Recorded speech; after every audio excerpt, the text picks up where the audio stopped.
Hi, everyone. The views, thoughts, and opinions expressed in the following podcast belong solely to the host and its contributors. They are not necessarily the views of our employers, organizations, committees, or other group or individual.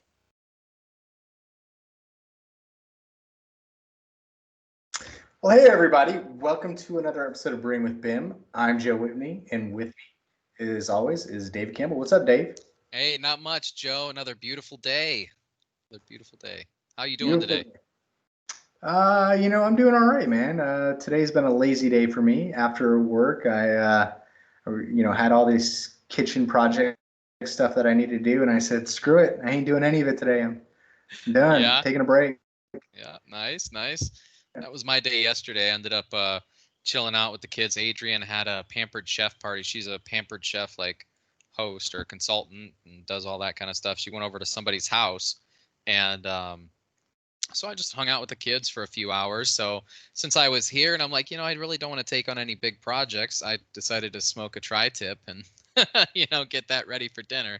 And it was a good day just chilling out.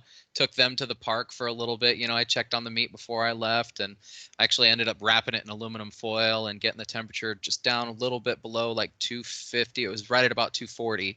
And I was looking to gain the last like I'd say 30 degrees. So I'm like, all right, I got about a half hour to an hour, if I turn the heat down. And even if I go a little bit, so I aimed for medium rare at 100 and I think it was 140 to 145 is medium rare.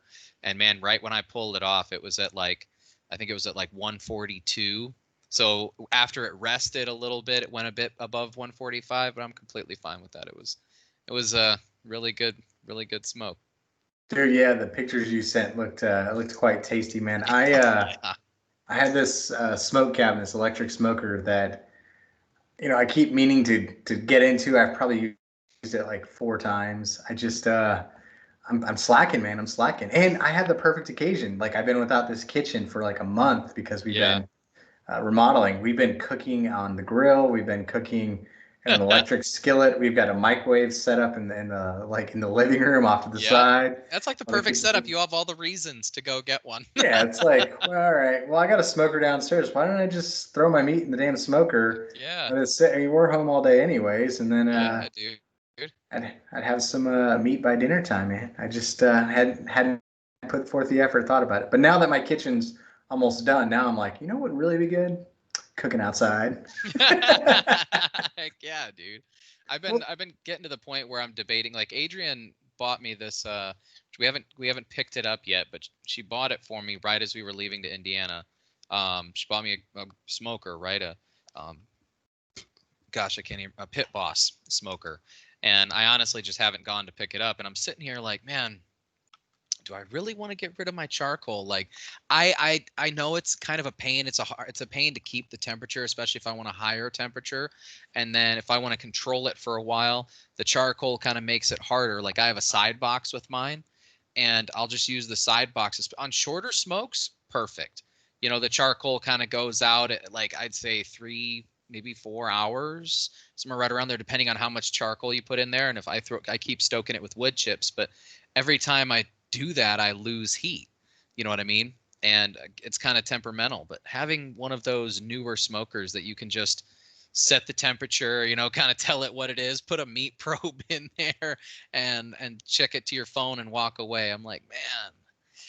you know what would be cool? I don't know if you thought about this. Is building a hopper for wood chips. So Mm, essentially, it's a funnel that comes out. It's a metal funnel, yeah. and it's got a hole in the side, and it's got a lid on it, right? Like it Mm, closes.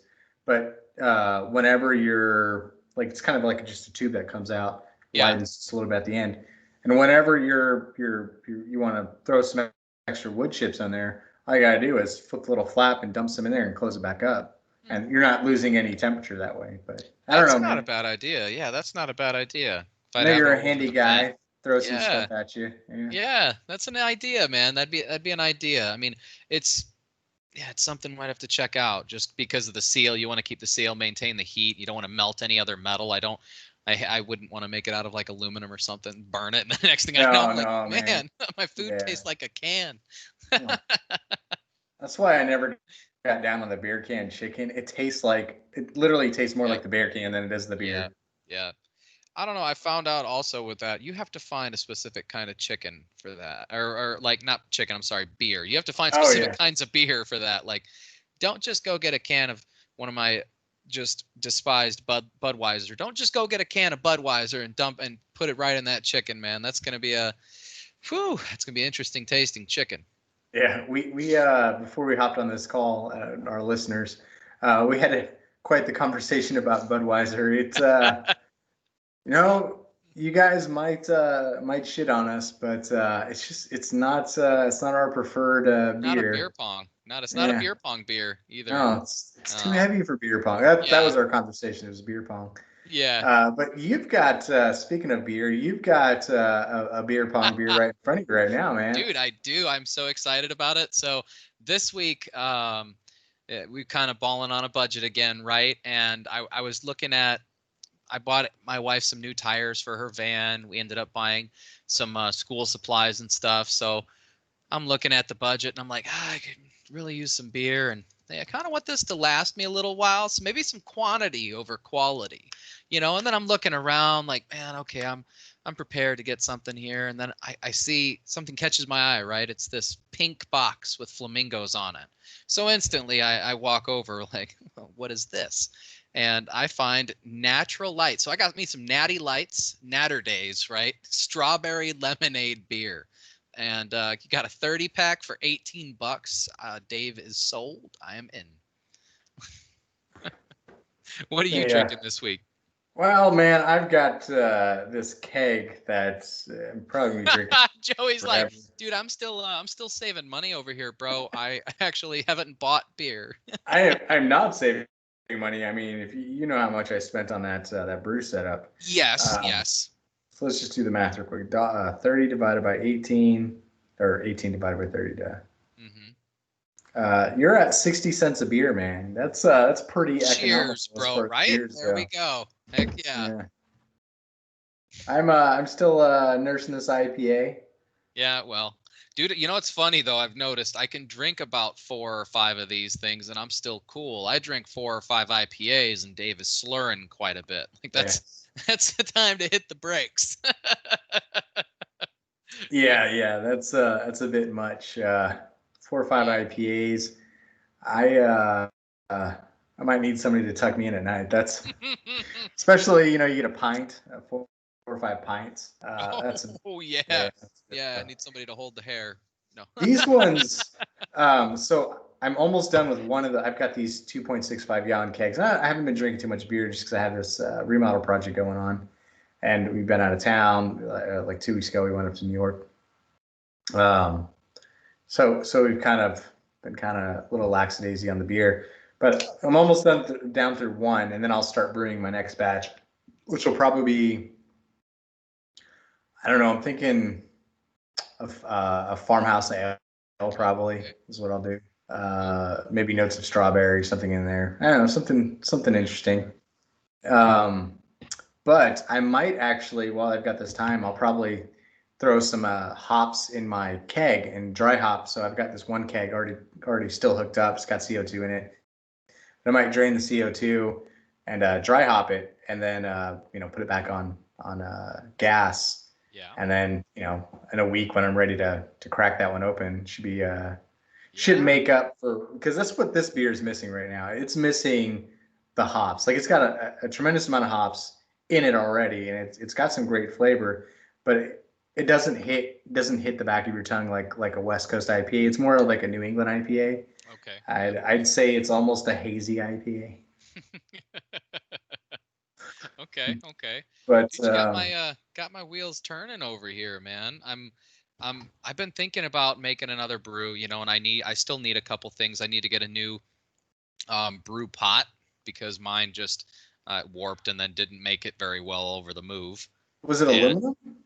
no, I think it was stainless, but I think during the move, I probably put some stuff on it and then it got compressed a little bit, so now it's more oval shaped, well, like egg Nice and shaped. oblong. Yeah, yeah. So I'm like, all right, I'll probably get a new one of those, and I need a wort chiller just because I'm so tired of trying to sit on that thing and ice it. Dude, all right. So I got the perfect wort chiller for you. I got a video up. It's on our blog. I don't know if you had a chance to look at it. No, But no. essentially, all you got to do is go to Home Depot. You buy a refrigerator line, Uh-huh. 20 foot. Comes in a pre-round coil. It's, flat cardboard box about, yay big. Uh-huh. It's about this thick. All you do is you got to pull it up. So like uncoil it, pull it up, make them more uniform in size, Yeah. and then unwind the bottom one and then just wrap it up to the top. I show it in my video, but if you just pull it up to the top, so both your spigots are at the top, it's Yeah. already wrapped and wound for you. Oh. So then, yeah, it's awesome. So then all you got to do is,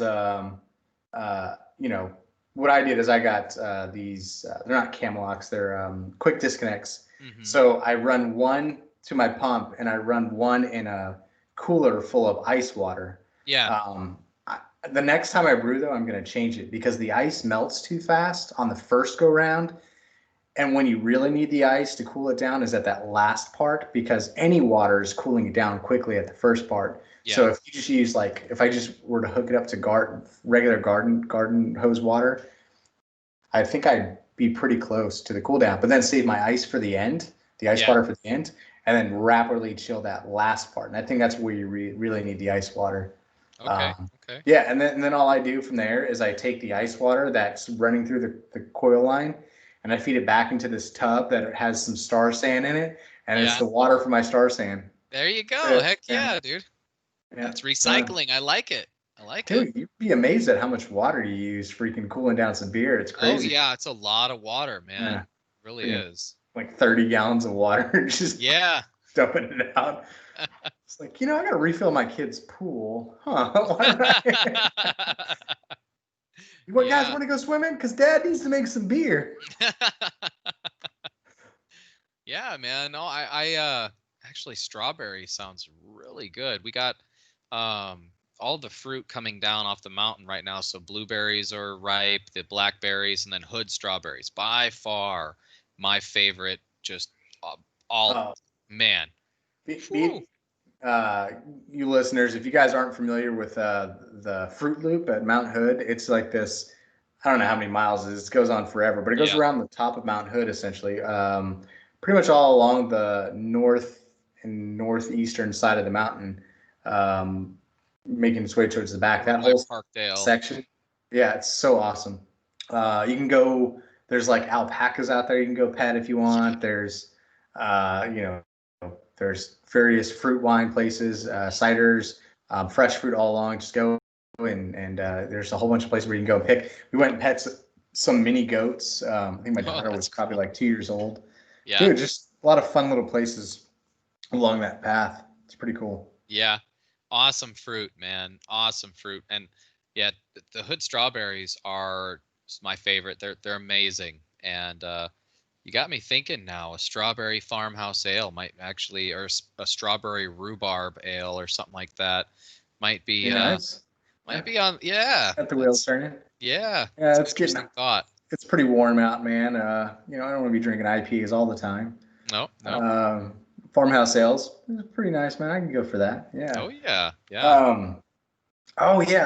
Man. So we used to pick. Well, I never went. My wife would have the morning off. She worked. We had a weird schedule because we didn't want to keep our kids in daycare all the time. So like my wife worked nights, I would work days. Mm-hmm. Our kids would be in daycare for like 3 hours. My daughter at the time would only be in daycare 3 hours out of the day. So in the mornings, early afternoons, mornings, mm-hmm. My wife and daughter would they'd go pick berries at all the various farms because they're everywhere in Oregon. You can't throw a stone in the Portland metro area without freaking hitting a farm of some site. So they'd go do all that stuff. The Little People Big Farm is out there too. I don't know if you knew that. The roll-offs. It's out in Beaverton. Okay. It's called Little People Big Farm. I don't know if you remember the show on TLC. The family. I'm not going to be politically correct here. They're Little People Midgets. I don't know if you remember that. Okay. Seen that? No. E-channel something. I don't know. They had a show, but anyways, they're famous. They got a cool farm. You can go out there and pick pumpkins and strawberries and whatnot. But I haven't found that out here in Oregon. Seems like out there, I never saw any wild animals because they knew better. They'd all run around. They'd run and hide. And Yeah. we got to pick all the, see all the fruits and pick all the fruits we want. Now I'm out here. I don't see any fruits anywhere. We had fruits growing wild out there. Like I had plums in my backyard and apples and Yeah. all kinds just in my backyard. We didn't Yep. plant Yep. them. They're just wild trees. But here, man, tell you what, I see more wild animals than I've ever seen, even legitimately looking for animals. Probably got a wild whitetail over there, huh? Dude, man, there's a during rutting season, Yeah. you can't drive at nighttime without your brights on. Driving Yeah. 10 miles an hour, you'll hit something. Yep. Yep. Oh yeah, dude. I've seen many a deer go through cars, or many a cars go through deer. Yeah, it's crazy, man. Oh yeah. Wild turkeys. Every time we go for a walk around our neighborhood, it's only a mile loop. We'll go for a walk around the neighborhood. We count how many bunnies we've seen so far. Our record is 15 bunnies. In one mile loop, 15 bunnies. That's awesome. Dude, it's Dude, crazy, man. I remember, gosh, just living in the Midwest, it's something different. And when I went to basic training, it was either basic or AIT. We got up for morning formation, went outside, and everybody's getting ready for a run, and we're forming up. And as we start running, there's a family of skunks like right on our path, like chilling out. And it's like, all right, everybody needs to go around. That's okay. 1, 2, 3, 4, 5 skunks. It's amazing what you'll see just walking around the Midwest. Where did you do your AIT at? Fort Leonard Wood, Missouri. Missouri. All right. Yeah. Yep. Missouri. Fort Lost in the Woods. Uh, is that by the Ozarks? Where's that at? What part of the state? Yeah. I'd have to look at a map right now, dude. I know it's in. I felt like it was in the middle of nowhere when I was there. That's for sure. No, it's all good, man. I'm jumping off on tangents here.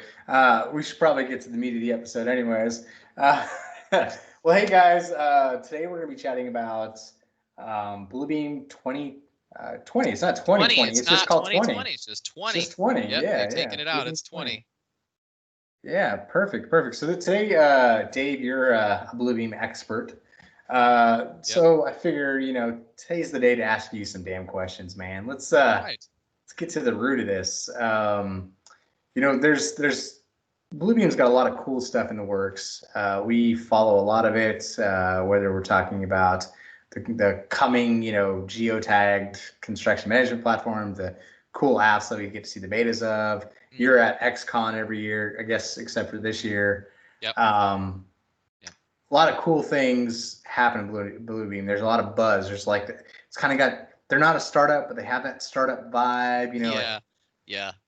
I think they ride that wave. That's one of the things I love about Bluebeam. Like they really do. They just they're constantly evolving. They're constantly growing. They're adapting that change, and they're always talking to people around them, learning how they can kind of better things or what they can do.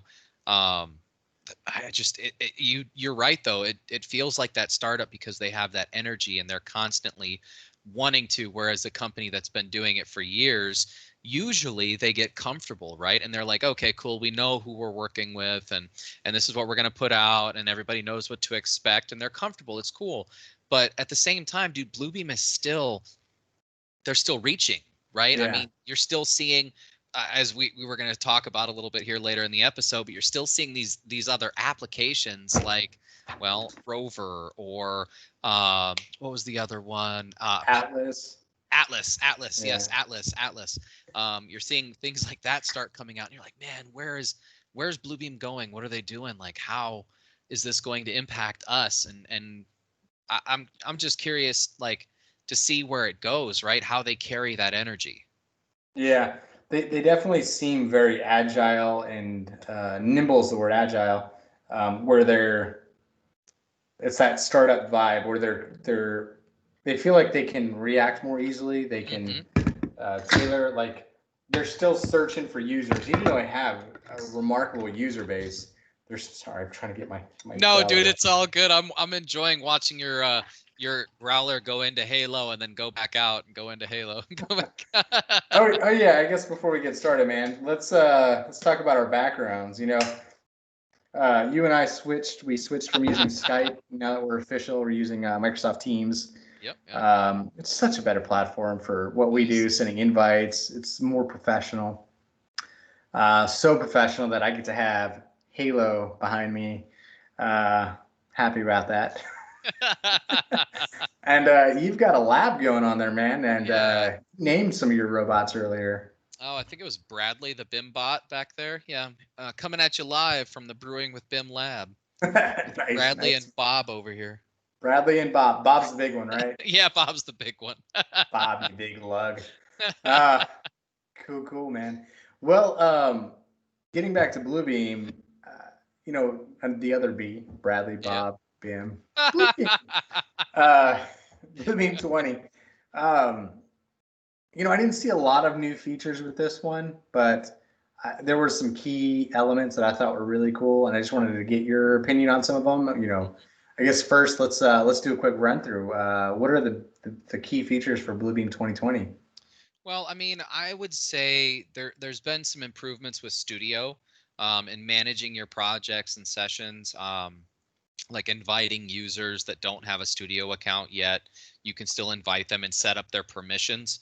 Like before, when the user didn't have a Studio account, it wouldn't let you usually invite them, or just it would never go through. Also, they added a reminder, so that's kind of nice. If you need to remind someone to go ahead and get into the session, because sometimes they won't notice it, or sometimes things fall through the cracks, and you can send a gentle reminder like, hey, join in this session. They've also given you a little kind of menu there when you get into Studio, and you'll see what sessions that you have joined and which ones you haven't joined. So any pending invites you see, you can click over there and then join up with it. And that's pretty nice too, honestly. I also saw a big one like I've been talking about for the last couple of years. I thought they were going to come out with it last year, but they added it this year, was the custom line styles to the measurement tool. So now with your poly length tool, you can actually create custom line styles for that and add it to it. So that's actually a pretty nice addition as well.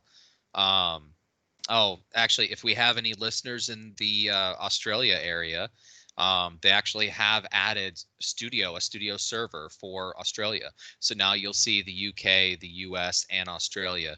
Whereas before they were trying to kind of VPN it, they were, well, shooting off to another server and pulling it back, and it was just not a good situation. So they've given a dedicated server in Australia. So that's actually a nice addition there. Oh, Our Aussie friends and our Kiwis are probably Kiwi fans are probably happy about that one.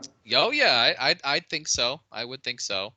Another one I saw was they added leaders to the text box. So you can add a leader to text box to any markup pretty much now. Well, not any, but some of your text box, like your notes, the call outs, you can add more of them. And also they detach that anchor point. It used to be like on the left side. Now, if you move it around, it'll snap all the way around. So that's a nice feature as well. It's kind of CAD-like in the way that it works then, because Mhm. CAD we can snap all our leaders all around, we can edit it, do all kinds of stuff. But all right, Yeah, I you agree, got to get dude. into style templates, all that fun stuff. But Yeah, yeah, yep. Yeah, and I mean, well, the nice thing about that is you can create your templates with Bluebeam. I mean, you create some of those tools, how they form, how they look, what their subject is, all that kind of information, and then just store it right in your tool chest and creating a Bluebeam template in that sense. Um, oh yeah, the filter list. So with your markups list, you can actually create custom filters now. So before, you'd always click on the filter icon, and then you'd go ahead and click on the column like the header, and you kind of build your filters off of your columns like that.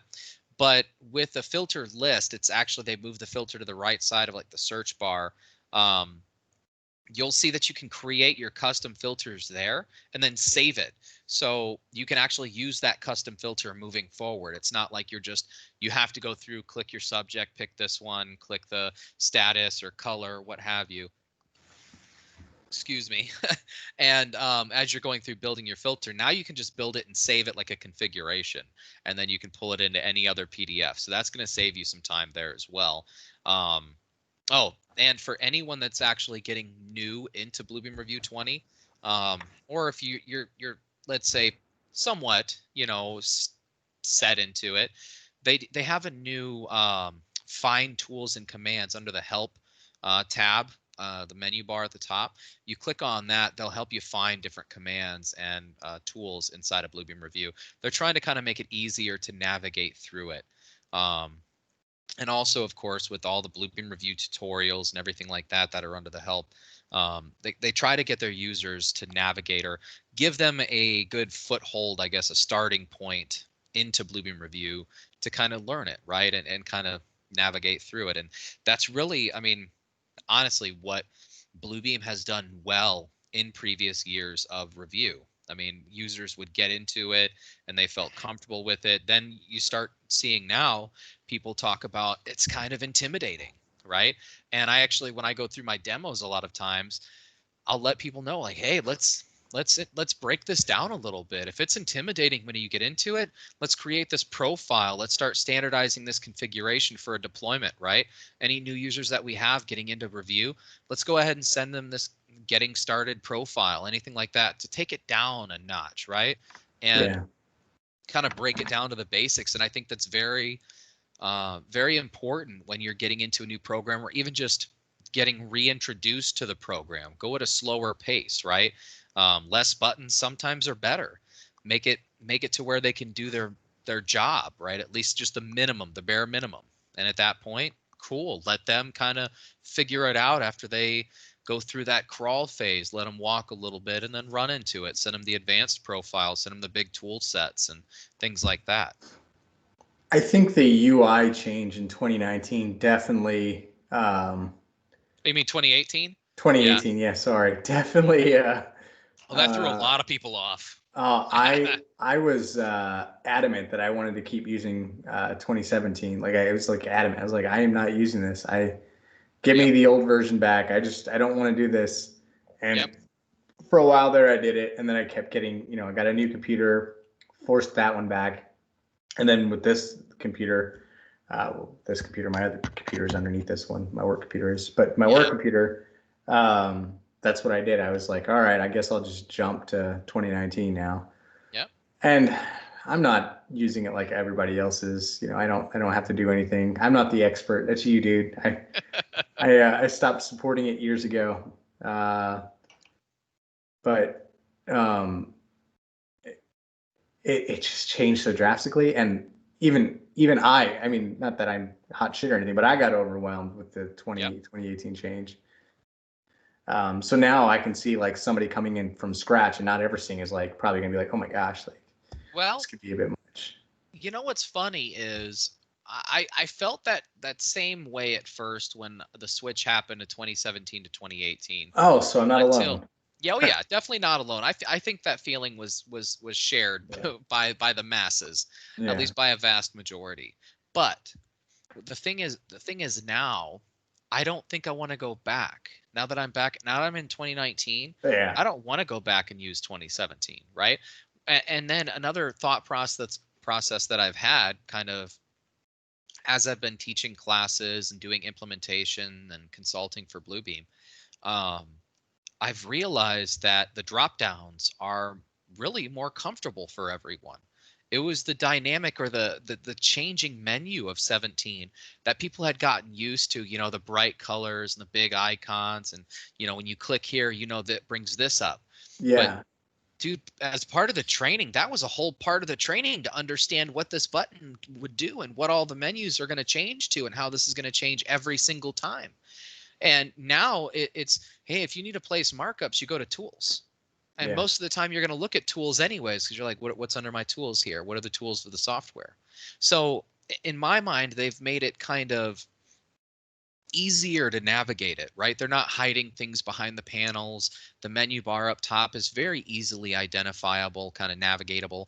And I think at this point, like somebody new getting into it, they're going to feel a little bit more comfortable if they've used something like Excel or Word or anything like that. Yeah, that have that same style of drop down.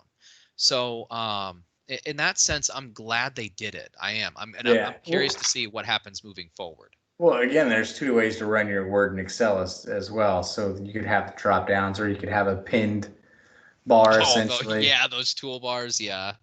I actually leave mine pinned, man. But just saying. But with the change, it you know, I'm with you. Like I wouldn't go back because I like it now. But that said, I'd spend all my time in document, edit PDF, add signature. I'm not doing anything, man. Um, but once in a while I'll calibrate a drawing or something like that, or I'll Yeah, yeah, not too much. You bring it into the data collector, whatever, figure it out. yeah. Or bring it back into CAD, whatever. But yeah, now that I've come around on it. I have. It had to win me over. I had to get used to it. I needed to build up some level of comfort with it. I'm seeing something new. Before, the old way was like this big, it's kind of kludgy, but it's this like, set up for like it to be idiot proof, Yep. looking toolbar essentially. It's like, I know what all these buttons do, Yeah. Yep. but Yeah, man. yeah, I mean, it's an interesting process getting into any new software. There's always a learning curve, and when you can try to ease that, and especially when you're providing the tutorials and things like that in the software itself, yeah, right? If you can provide it and make it accessible in the software, they don't even have to leave Bluebeam to go on the internet, right? yeah. All these videos come up as like clickable PDFs, and they can click in the videos and kind of watch it, and it's all right there, and they kind of close out of it, navigate from there. I think it just makes it very user friendly. I will say Bluebeam has done a phenomenal job with their tutorials. So back before they had the certified instructor program, back before anybody was doing any trainings in Bluebeam, I learned Bluebeam from freaking the internet. Like, Yeah. so Bluebeam's webpage where they had all the tutorial videos, and then they had what was it called, Brain Shark or whatever, that the Oh, resource yep. would go through. Yep. Like, that's how I learned. And then I started putting it through its paces and doing stuff. And that's how I supported it, like, I don't know, 7 years ago, before we had the bright minds of Paul Stuva and yourself and Yeah. Dude, I'm so Vinny and everybody jealous on of the there. old days with Bluebeam though. I have seen the rally events. They used to rent Yeah, rally yeah. cars. Several of our employees went. Yeah, Tanya went. I would like, what, Tanya? She's like, yeah, I got the certificate. It was an awesome day. Went out and we were like racing through this dirt tracks, and I'm like, oh my gosh, that would be like a dream come true. Let's do it. I think Jesse, Ian, and Jake went as well. Yeah. And maybe an old sales rep, Brian, that no longer works there. I think they all Okay. went because we had been our employer had been a employer before we were purchased. I don't know, Yeah, acquired, whatever it whatever. was. Anyways, our company, we were platinum Bluebeam partners from like the get go, man. Autodesk at AU made the introduction, and then it just took off like in the Hmm. Northwest, went like hotcakes. And our sales team, our support team, everybody was doing phenomenal jobs. Uh, Bluebeam was like, look, you guys are crushing it. Like, you guys, come on, bring your people. We've got these rally cars. You guys can come drive them. Yep. It's Yep. fun, like professional rally cars. Like, oh crap! Now, I was on the support side of the time. I was like, I want to go. Yeah. Right. Heck yeah, I want to do it. Let's I want to go. do it. But now we sponsor the company that we work for sponsors a professional race car. Oh yeah, Uh, that's awesome, dude. yeah, it's like, can I drive that? Yeah, right. Heck yeah. Can we have a practice day, please? Yeah. Man, I was trying to see if I have a koozie down here, and it turns out I have a koozie, but it's for bottles. Left my other one upstairs. Rats. Well, Ah. it just means you need to drink faster. This is true. This is true. I, No, dude, I got this awesome koozie from the people over at Struction Site.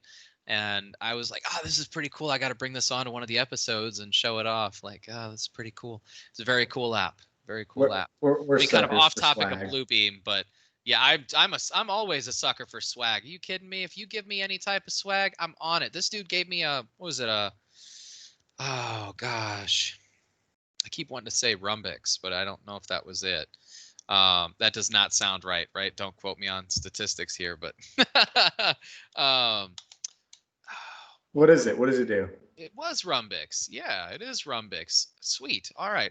Um, Rumbix actually allowed you to control like track time cards, materials. Oh, Different the things. Kind of. company's called Rumbix. I Yeah, thought this the company's called. swag they gave you was called Rumbix. I'm No, like, what the so hell is a Rumbix? no. What they gave me was a. I don't have it on here anymore because I ripped it. It was a awesome rubber case for my AirPods. And I was like, "Oh, sweet! You got a case for my AirPods?" He's like, "Yeah, dude." And they gave me socks. I was like, "Yes, Oh, you dude, give me some socks, dress man. socks, right?" Never. It's so funny how we make that change going from kids to adults. Right now, if you give me a pair of dress socks with like some Santas or some chilies on it, this one had like a measuring tape on it, I am sold. I will take some socks. Give me a Woody T-shirt, a magnet, or Yep, a beer bottle opener. Even yep. though I've got endless amounts of beer bottle openers, that's it, man. I'm good. Right? It's like a koozie. I have a drawer that's pretty much the back half of it is dedicated to So, koozies. so for me, koozies are like recyclable grocery bags. I never remember them when I need them. So like I'm at Makes the sense. grocery store, I'm like, oh yeah, oh damn it, those are still in the car. I left those grocery bags in the car. Same things with koozies. I'm outside, I'm like, man, my beer's getting warm. I'm like, you know what? A koozie would have been smart. Like, damn Yeah. it. I'm glad I'm not the only guy that But does that. you know what though? So I think it was a girl. I think her name was Kaylee. Said this to me. I must have been like, I was of legal drinking age. I wasn't, but I'll say I was. Uh, and she, we were talking about beers getting warm, and she goes, uh, "You, how you doing with that second job over there?" I was like, "Second job? What are you talking about?" She goes, "You're babysitting that beer pretty good." I was like, "Oh shit!" So I guess that's just a sign, if your beer's getting warm too fast, suck it up, man, drink it up faster. Get it, Buttercup. You don't Let's need, go. you don't need a koozie. You just gotta drink quicker. Uh, Uh, that's good. That's good. I'm glad I'm not the only person that does that, though. I show up often to Fred Meyer, and I'm like, oh, I guess I'm paying for bags today because I left mine. oh yeah, in Portland, you have to pay for bags, right? Oh, dude, yeah, in Sandy, I pay like 5 or 10 cents a bag, man. It's Oh, ridiculous. Yeah, I was like, I don't want your bags. You used to not charge me for plastic bags. Now I get charged 5 to 10 cents a bag. What is this? yeah. So Aldi's, every now and then there's an Aldi's close to us. We'll go there, pick up some dry goods. And Aldi's is the one place I remember to bring my grocery bags, but I never have a quarter for the Yep. damn freaking to get the cart out of the because you have to, in order to get the shopping cart out, you have to put a Oh yeah. quarter in. Yep. Yep. That's Dude, I used to be so cool with that stuff. I'd try to figure out how to wrap it around the back and then push it it's in too so you can get the short. quarter back out. It's too Not short. all the time. Not all the Yeah. time. You'd find random occasional carts that would do it. And I felt like such a winner when that would happen. I was like, yes. Just got to But rig up a little piece of metal that you can just pop in there and make it go or something, man. yeah. I don't know, man. But or a little fake quarter. Yep. But it's to stop people from leaving the Stealing carts their out. carts. Yeah. No, not to stealing them, just Oh, leaving them out in leaving the them out. Yeah. yeah. So Yeah. that way Yeah. they don't have to pay for somebody to do cart return. Yeah. Um, COVID's been pretty awesome in this regard. Is got to take the little wins when you can, right? Like, Yep. yes, little win. They're sanitizing the carts and just handing them to people, so there's no 25% deposit on your shopping cart. I won today. That's Nice. Yeah. funny. That's awesome. That said, I haven't been inside of a grocery store in quite some time. We do the Yeah. grocery pickup. Just Yeah. park, pull up, let them load up, and get out of there. Dude, I think I've made my decision. What's that? Strawberry saison. There you go, So man. I There you think go. that's gonna be what I make. I found a recipe here. I think I'm liking what it looks like, and we're gonna get some hood strawberries and see how this goes. Cool, man. Yeah, I'm Yeah. probably about ooh, probably 2 to 3 weeks out on my next brew because Oh, it's an all day process. I'll be at least a couple weeks out, two to Yeah. 3 weeks, because I gotta buy a new brew pot and I gotta buy that wort chiller. So I'll probably go to Home Depot and pick up what did you? It was a cooler, right? Yeah. So there's a link. Oh, you're talking about the chiller The itself is chiller, yeah. yeah, the No, I'm chiller talking itself. about what you got. It was the refrigerator coil, Yeah, right? yeah, it's just the refrigerator coil. Yeah. There's a link on the write up I did. Takes you directly to the component on HomeDepot.com.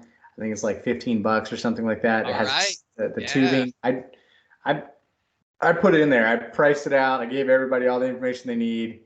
Get it.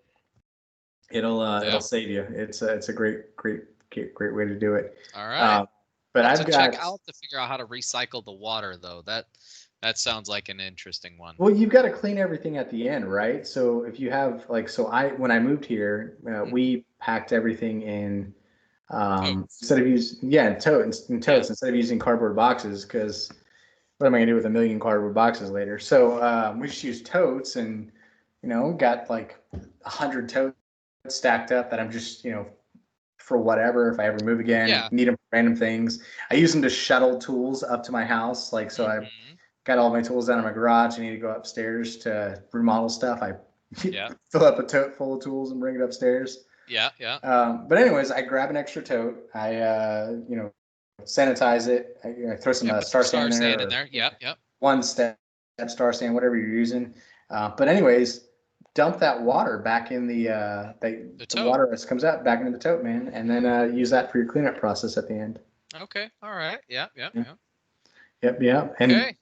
usually, usually by then, so I've already got both coolers empty, right? So I've got, so when you're brewing, you've got your brew kettle. Yeah. I moved to my mash tun. My mash tun sets. I'm doing all this stuff, and then I've got another cooler above it. I'm sparging from that cooler to the mash tun, Yeah. while I'm slowly draining from the mash tun back to the pot. Okay. So as that one sparges, gets back down, by at the end of all of it's done, I've got my boil kettle Yeah. full back up in my wort, and that's when we're gonna get it back on boil Okay. and start adding hops and all that stuff, right? Hmm. So as we're doing that part, both of my coolers that I bought that I've rigged up with spigots on them and all that stuff are empty at this point. Okay. One's kind of gross because it's got the mash residue Yeah. in it, The and the other sediment. one, Yeah. yeah, and the other one's just got it's just a hot liquid tank, so it's just hot water. So I put the hot liquid one away, but then I use some of the leftover Star San. Well, actually, I don't put the hot liquid one away. The hot liquid one at the end is the one that I'm filling up with cold water and Okay. ice. Yeah. And that's what I'm going to use at the end of my cooling period. So at first I'll use just regular garden hose water to cool it, but then I'll switch to the cold water when I want it to, at the end where it's starting to cool really slowly, and Yep. it'll Yep. help rapidly cool it. So but when this is all done though, or while this is still going, I still have that one nasty mash residue cooler that I've got. So what I do is I use that and I fill that with Star San as well, or one step. So I'm letting that one soak, Hmm. um, making it easier for me to clean later. But I also have that tub full of Star San as well, because I've got so much water left over at the end. I've got like, Yeah. 30 gallons. So I'm filling up this tote, I'm filling up this cooler, and I still have some left over, but I don't have as much draining off into the side, and I'm using it for cleaning and all that stuff. So, man, it just makes life a lot easier. I don't, Yeah. just get it over and done with. And then at the end, I try to recycle the water from that tote to clean my kettle. So Okay. I don't know, man. Trying to not waste as much water. Not that it's Yeah. a big deal. I'm not in California facing wildfires No, and but drought or still, man. I anything. But mean, yeah, you wanna help save some water. I mean, you don't want your water bill to be that ridiculous.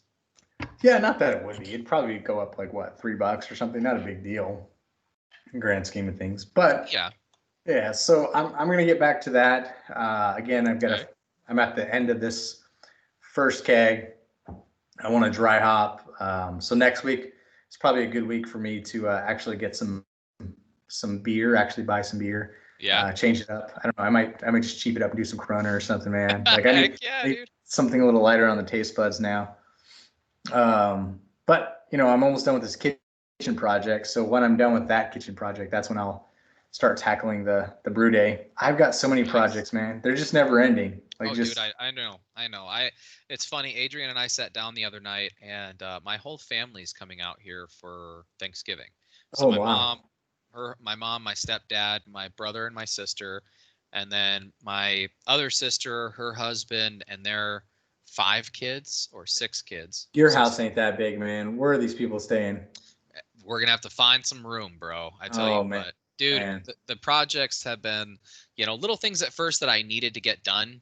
I'm like, all right, cool, let's get this done, let's get that done, and my list, as we get closer to November, just I'm like, oh my gosh, I'm gonna paint the ceilings, I'm gonna do this, I gotta do that.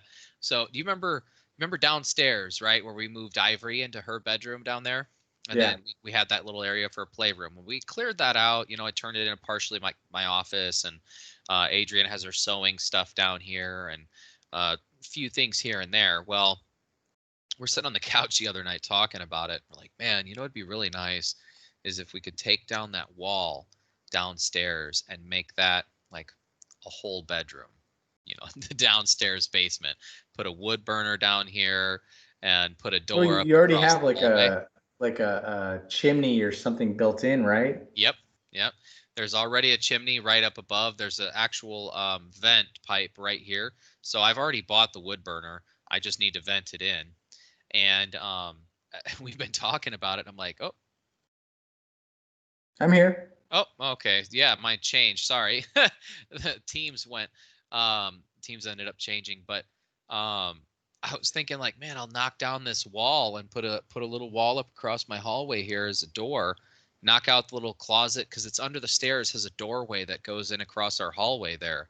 And then you walk in and there's a closet inside of there. I'm like, I'll just close off that door and open up that wall here and make the closet face in, essentially. So it And then counts as a bedroom. Yeah. exactly. I have 2 windows, one on the front, one on the back. You have a master bath here. And if I want to, I can actually take out the laundry room and maybe turn there's a whole I bunch of wouldn't little take out the plans. laundry Yeah. room, man. Well, I Well, know I you wanted was to move it to the garage. well, either Yeah. either moving it to the garage or literally just turning them around and not maybe make not making as big of a bedroom, but actually walling off where because we have our laundry in the downstairs basement here. And I'm like, maybe I'll just turn them around, so use the same wall to drain it into and get power from and everything like that. But now that I take those appliances out of the bathroom, it gives me so much more room. And if I literally just make a 4 foot space, right, take 4 foot out of this room here, this bedroom, and then just make it a laundry room, like it's a big enough laundry room, and that's a huge bedroom.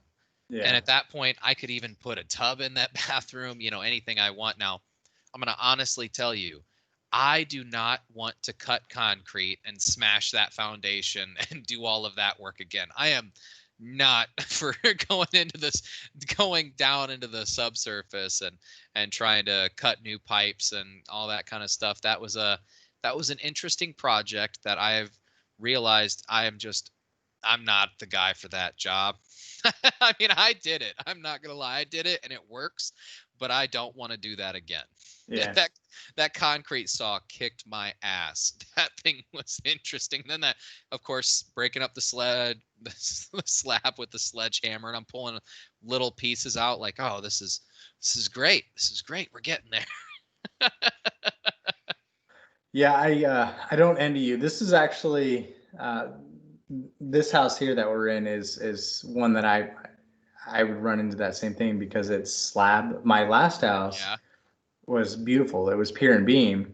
Oh yeah. So all I did was go into the Crawl crawl space. space, run some Yeah. new piping, and call it good, man. Oh, Yeah, throw dude. some pecs up here. I'm good. Oh, drag this over to the main line. Dump it Yeah. into I think we had a like 3.5 inch stack or something. Pump it in right there and call it There good, you man. go. Heck Yeah. yeah, dude. But yeah, here I'm not adding any damn bathrooms. Screw that, dude. I've got 3 here, so I'm not worried about it. But There you uh, go. when we Yeah. bought our house in Oregon, man, we had it was technically 2 bedrooms, 1 bathroom, and it had a converted garage, but they couldn't call it a bedroom because the furnace and the water heater both vented into that room. Yeah. So by like code or definition, like they needed to have their own separate space. So like I built all these walls and I tore down some other walls, moved the hallway around. But I was in the same boat where you were, where I wanted to change the way my laundry room laid out. So what we did is we pulled everything forward and to one part of the house because we had this. We were in the opposite, but we had a ginormous laundry room, but no bathroom. Oh. No master bathroom. We had one bathroom for the whole house. So when we ended up converting it to a 4 bedroom by building walls in the converted garage and then blowing out the wall to make it have like a long hallway going all the way through the house. Mm-hmm. We needed, 4 bedrooms, one bathroom. That house isn't going to sell, right? Yeah. So to add a second bathroom, what we did is we tore into that laundry room, which was like, 12 foot long, 10 foot long, probably 5 foot wide, 4 or 5 feet wide. And we just pulled it back and we did stack with washer and dryer, pulled them this way, and then we built a bathroom off the top of it. But we had pier and beam, so it was cake work, man. Like it took me, 2 months worth of weekends to get it done, but Yeah, if you have a nice enough crawl space, or if you have a deep enough crawl space, man, running new pipe is pretty easy. Drilling through the subfloor and stuff, I'm down. But breaking up concrete, that's a hard one. Yeah, that's not something I'm interested in. So my office is downstairs in the basement. There's no bathrooms on the basement floor. I've got one on the first floor and two on the second floor. So my wife was like, "Well, why don't you do a Pittsburgh Potty? You're familiar with Pittsburgh Potty, right? No. It's a term for having a bathroom in your basement with no walls around it. It's just a toilet in the middle of the room." I was like, "I'm not going to do that. No, thank you." Yeah, no. But got a closet right behind me, and we're using it as like a second pantry plus extra storage and stuff. But it's like that's actually like a perfect size for a bathroom, and I've got plumbing right there because there's a washer and dryer, there's a huge drain, there's a laundry sink, there's all that stuff. It's all right there, and I actually have a water line above me running to the refrigerator, and the sink water line to the kitchen sink is right over here too. Running up. So I have all this water lines and stuff, and I was like, oh, I should do that. That's fine. And I'm like, oh, that's concrete. Nah, I'm good. No, dude. So at that point, what you got to do is you got to go with it, but you got to build a throne. So you got to put your throne on a throne, and you got to build like maybe a pedestal or two, so you could kind of walk up to it, and then have a built-in scepter, and pulling the scepter forward is actually how it flushes. Yes. Love it, man.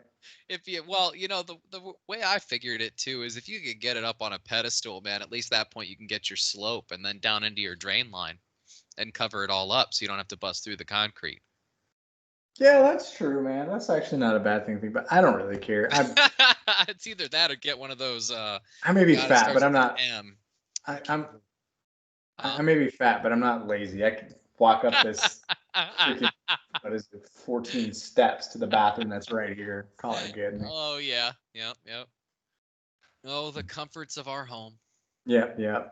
Dude, before I added a second bathroom at our house in Oregon, I remodeled the original bath because there was this mold smell. And I was like, oh, no problem. I'll just throw up some new tile, call it good. Turns out the mold was in the framing. The mold was in the drywall behind it. It was in everything. So it was a complete gut job. So it ended up taking forever. That bathroom, even though I was super motivated because it was our only bathroom, and we were staying in hotels and doing all kinds of stuff. Done, dude. I'd be out there working like, man, I gotta pee. I'm peeing in a bucket, damn it. Like I'm like, so creature comforts, man. If I didn't, if I gotta walk up, 14 steps to go pee, I'll be okay. Yep. You'll be all right.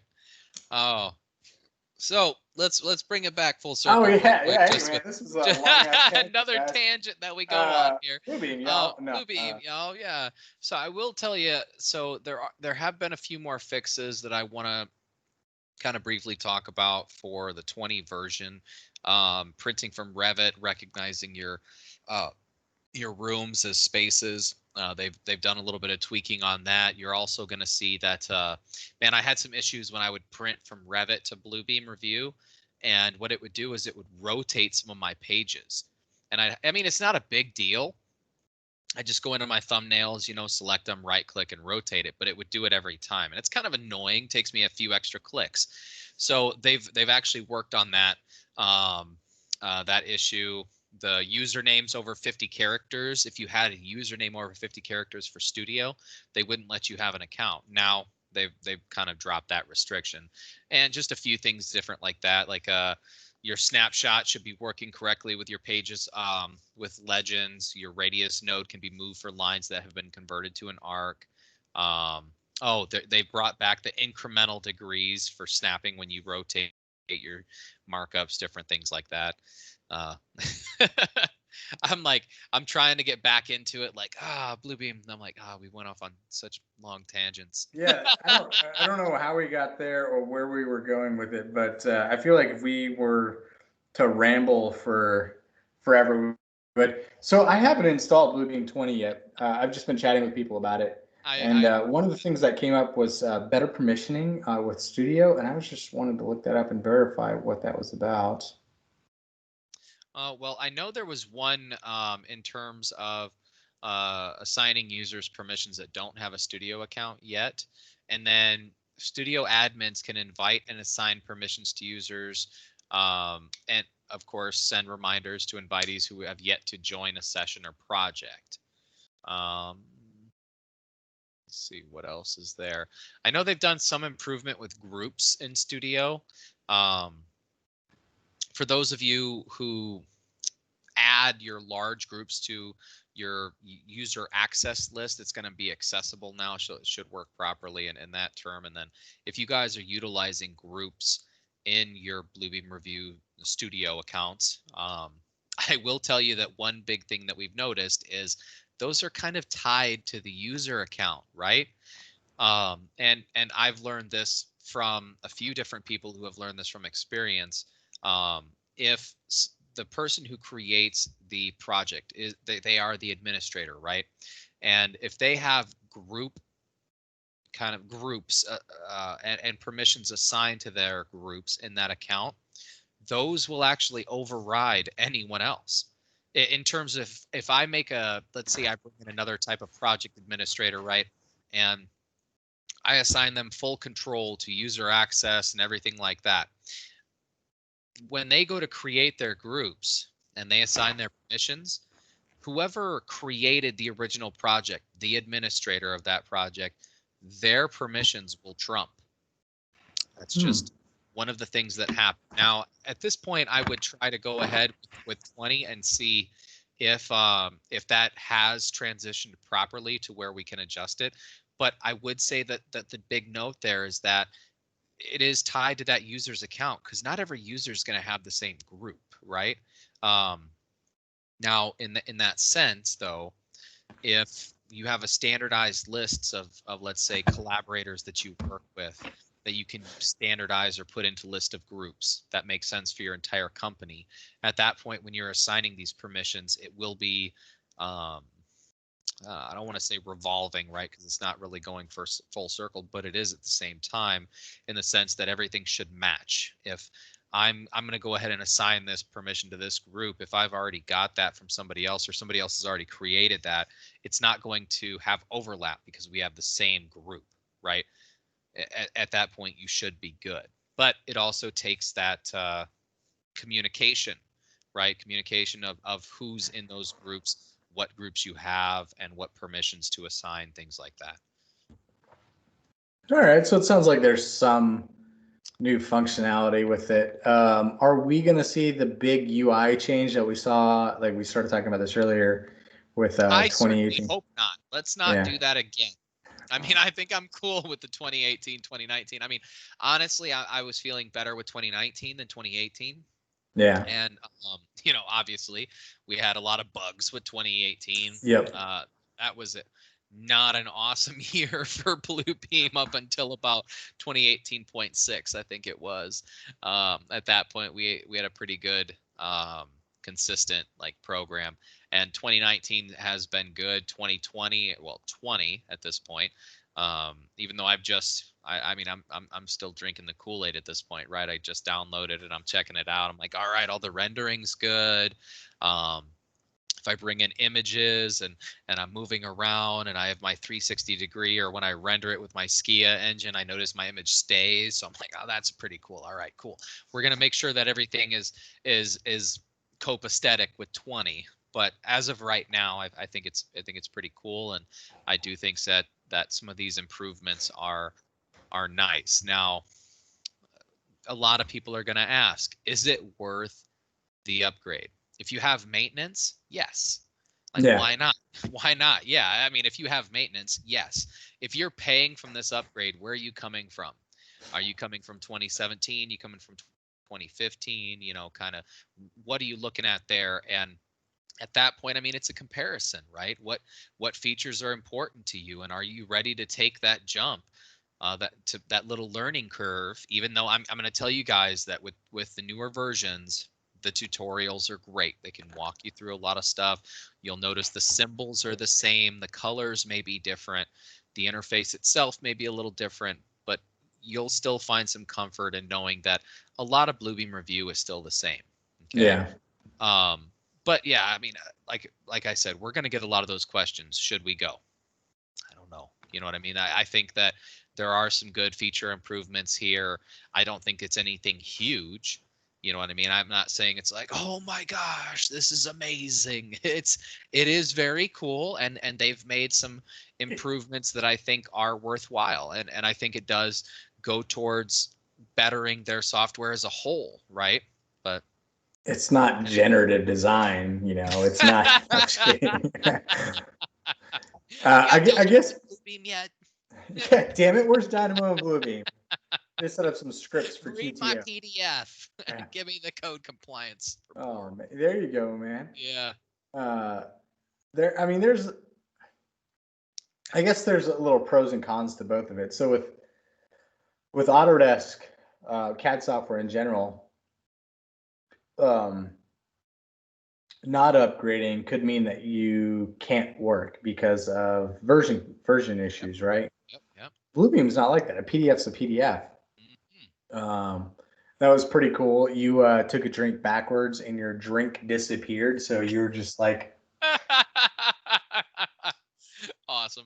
Yeah, it's pretty nice. I wish this thing over here was bubbling. That would be cool. Like a little that'd be pretty cool, man. Lava lamp. Yeah. Yeah. Mad scientist. Every now and then pop up with some mad scientists here, like Beekman's World or something. Yeah, but really we need it to look like brewing beer over here. That's what we need. Brewing, it's cooking over there, fermenting. So I'm not familiar. I mean, we use Teams every day. I just I haven't played with the background so much. I'm wondering if you can upload your own images. Oh, I'm sure you can. Yeah, because I think there was add new. Yeah, add new. All right, maybe we'll save this one, doctor it, and make that, you know, an amber color or something, and fill it with IPA. There you go. I like that. Yeah, fill it up with IPAs. There you go, man. Yeah. So I mean, like, getting back to Bluebeam though, you know, you're saying that maybe there isn't a lot in this release, but that said, there are a lot of cool things coming from Bluebeam that we've got to beta test, or we just got, you know, some insight on over the years, and so Bluebeam. For you guys that don't know, Bluebeam was acquired by a company called Nemetschek. Nemetschek makes like ArchiCAD. Is it ArchiCAD? ArchiCAD? I always say it wrong. It's ArchiCAD. I don't know, man. I'm not. It's not big. I think it's ArchiCAD. I know three companies that use it in the U.S. That's it, just three. Yeah. You know, that said, like, they make a lot of other stuff too. Yep. But actually, I'm wearing one of the shirts today. It's funny, but I'm wearing a Vectorworks shirt today that I got from. Oh yeah. The guy that lives and breathes Autodesk products is wearing a Vectorworks shirt. I know, dude. It's so funny. Hey, man, I'm a sucker for swag. I am a sucker for swag. If you come up to me with a shirt that says "Eat, Sleep, Design, Repeat," I'm gonna be like, "Yeah, do you have it in my size?" I mean, I could lose some weight, I guess. Or a bigger shirt. Just means I gotta eat more hoes. I'm good. Just you gotta work on sucking it in. I give it medium. My wife will buy me some like awesome beer shirts, but she buys them a size too small. Maybe she's trying to motivate me to drop some weight. First thing I'll do is I'll put it on and then I'll put my arms in there and do like a little stretch like this. Out a little bit. All right, fits now. I can wear this on tonight's podcast. Oh, dude, that's awesome. Uh, I went through this phase where, you know, I lost all that weight, man. And I mean, I've gained about 10 pounds of it back. And I'm sitting here like, man, I go back to my closet, right? And I hit this phase, and Adrian still gives me shit about it because I have these shirts in my closet where I hit this medium phase. I could just fit into medium shirts, and you bet your ass I bought like 5 or 6 medium shirts, and I'm like, yes, I can wear medium. And right now my ass does not fit in those medium shirts. I go to put them on, and Adrian's like, babe, you're not a medium right now. Like, okay. yeah, give it a few months, you'll get back there. Yeah, I feel you, man. Oh man, I make the mistake every time I drop some weight is I immediately throw away my big clothes. I'm like, I'm not going back, damn it. I'm not going back. Yeah. I lose like 40 pounds every 3 years, like clockwork, man. I just drop 40 pounds, keep it off for a year, and then I put it right back on. So before COVID hit, I was doing jiu-jitsu nonstop, man. I was in the gym. I was in like a regular gym. Still getting those emails. Yeah. I was in the regular gym like 6 times a week, 7 times a week, hitting the treadmill, hitting some weights, doing the HIIT classes, doing all kinds of stuff. On top of that, I was doing probably 3 to 5 jiu-jitsu trainings plus open roll every week. Like I was loving it, man. Living my best life. Dude, I lost like 38 pounds, something like that, man, in like no time. Just freaking, it was off. Like just having fun working out within a few months. COVID hits, all right, I'm not doing jiu-jitsu. I'm like watching YouTube videos, rolling around, like doing stupid stuff. It is not the same. After like a week of that, I gave up. Yep. Started walking around my neighborhood, doing simple stuff. Nothing, And then all of a sudden I noticed, man, I looked down at the scale. I'm at like 28 pounds back on. I'm like, shit. Screw the COVID-19. This is COVID 28, damn it. All right. Get this shit in high gear. Drop some pounds. Yeah, dude. I've been thinking about it lately too. You know, I've been going to physical therapy because I messed my back up again. And I'm like, all right, man, you know what? It's time. Like, let's go to physical therapy and see what these people have to say. Let's try and really get back to where I need to be. Build a good foundation and kind of go from there. And she's, today they kind of went through different exercises with me, and I've been going through different things. I go see them twice a week, and basically they evaluate you at first, and when I first went in, I shit you not, I'm limping, like my back's just killing me, sharp pain down into my right leg, my left leg, my right hip. Just kind of going up and down my back. And usually I have numbness in my legs anyways, but they're seeing all this, and we're going through different exercises. And today when I went, she's looking at me and I'm feeling pretty good. I'm getting kind of back to where I kind of feel like I can start working out again, not really a lot of pain. And she put me on this damn roller today. And she's like, we're going to make you sweat a little bit. We're going to activate these core muscles here, and build back. And I'm thinking to myself, I'm like, well, this is it. I need to get back into it. This is, it's time to hit the gas pedal on it again. And just get back into yoga, get back into stretching, and kind of get back to where I felt like I was good. Dude, I was walking twice a day, doing yoga once or twice a day, and just kind of got to that point where it was, I don't know, routine, right? And you just feel good doing it. Yeah. And there's always something. Like for me, I got a little buzzed and rode a dirt bike. Those two things do not work out well together. No, I think they go perfectly, man. Yeah, right. Until you annihilate your shoulder and you're like, oh crap. That's used to drink and ride motorcycles all the time. Perfectly safe, kids. Perfectly safe. Don't do this. Don't do this. We are bad examples. Yes. But yeah, dude. I mean, it's hard to, kind of get back into things. This almost stemming back to our Better You, Better BIM episode. But Like getting back into things, dude, it can be hard. Yeah, I was thinking about this as you were talking about yoga and stuff. I'm like, do you remember our first Better You Better BIM episode? We were like bright-eyed, bushy-tailed, like, oh yeah, we're going out for walks, we're doing exercises, we're Yep. yoga by Justine on YouTube, and Yoga, follow us. Adrian. Adrian, that's what it was. Adrian. Man, like all these things, like, oh yeah, I got all this stuff, and I'm like, man, I got a power tower right here. I can do Yeah. pull-ups and dips, I feel and like then Gollum in my basement. and on the other side of this wall, I've got it's one of those like it's like a Bowflex, but it's not the bands. It's like got a weight stack behind it, and you can do like Yeah. chest press and Yeah, dude. butterflies, and flat pull downs, all that stuff. I got one of those, and I was using them all the time, and now I'm Yep. like, well, let me go hang my coat on this, like. But I need to get back in that earlier mindset during when COVID hit. We were very optimistic at the Yep. beginning of COVID. We were we said this in the last episode, like, oh, it's the last 3 months. 3 months I'll push through it. Yep. And for a while there I was doing it, and then I don't know when I lost it, maybe a month in or something like that. But here we are now, 5 6 months in. And now we're like, oh shit, maybe we need to get that same Yeah, same dude. level of Been enthusiasm lazy again. long enough. I need to Yeah, restart this back up. Let's get yeah, back yeah. into it and figure out where it goes. Jump back on the train. Do you ever like find yourself making a purchase that kind of cements it for you? It's like, all right, I'm gonna buy this, and this is gonna force me to do this. Like, do you ever have that mindset? Like maybe it's Oh buyer's guilt. yeah, Like if you dude. No, don't right do it, now, actually, I'm upset like a little bit. Adrian and I decided recently to kind of cancel our gym membership. Like we can't really go, and then yeah, same here. I cancel mine. excuses for going is I'm not going to wear a mask while I work out. I sweat so much already. Are you kidding me? I'm not going to be able to see if I'm wearing a mask. Like that thing is going to be drenched. My eyeballs are going to be burning from all the sweat in my or salt in my sweat, and like it's a bad situation. So I'm like, all right, what are we going to do? Like I've been trying to walk around the block, take the kids out and stuff, but this whole like again working from home thing has me thinking out of the box, and I'm like, man, I really want a treadmill. I want a treadmill, a flat treadmill actually, to put under my desk. I want a walking desk is what I really want.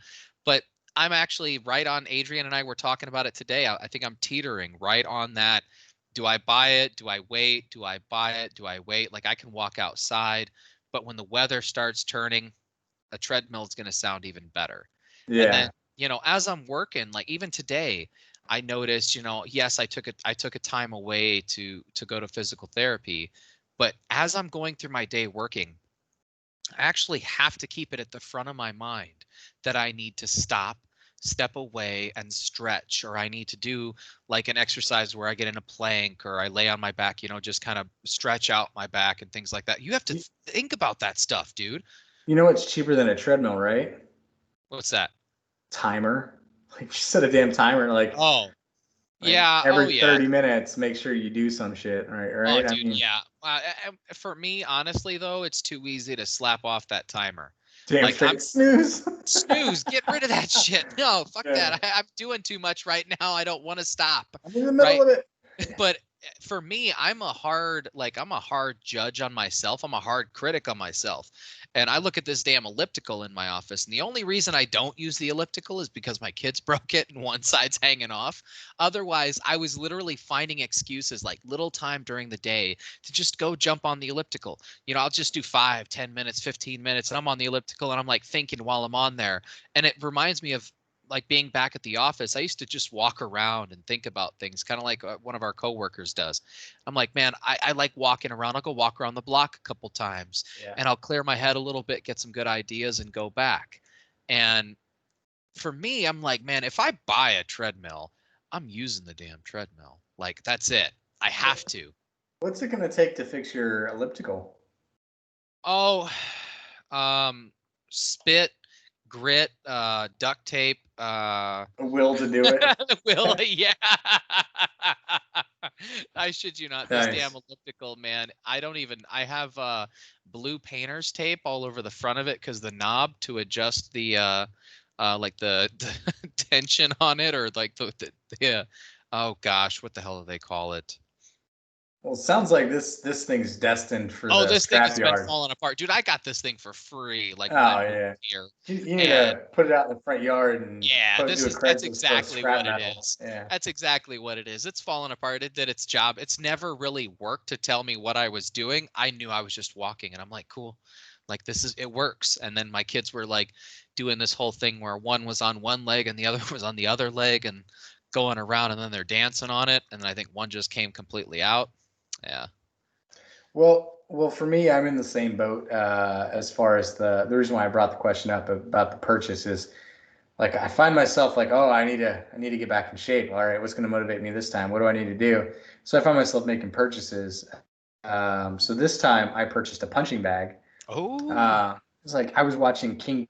I was obsessed with this show. I'm like, damn, I want to throw some damn punches. If I can't go to the gym and wrestle around, I want to do something. So I bought a Yeah. punching bag, and I found this one. It was unfilled. It's like $50, so you fill it with sand and old Yeah. clothes and all that Yeah. stuff. Pack it up yourself, which is fine because I find even when you buy a punching bag, you're gonna end up taking it apart and repacking it yourself anyways because it comes all Yeah. wonky. But Unless you buy it anyways, new. yeah. Well, that's what I'm saying. Even if you buy it new, if it's not packed right, you're gonna end up taking it out and repacking it yourself anyways. Yeah. So I bought this unpacked bag and I'm looking at it, I'm like, man, like want to I really don't want to pack it. Like I'm Yeah. looking at them like, some of the threads are kind of loose. I'm like, damn, I should have opted for a better one. Whatever. Anyways, I messaged the seller. I'm like, all right, let me send this back. I'm not happy with the quality.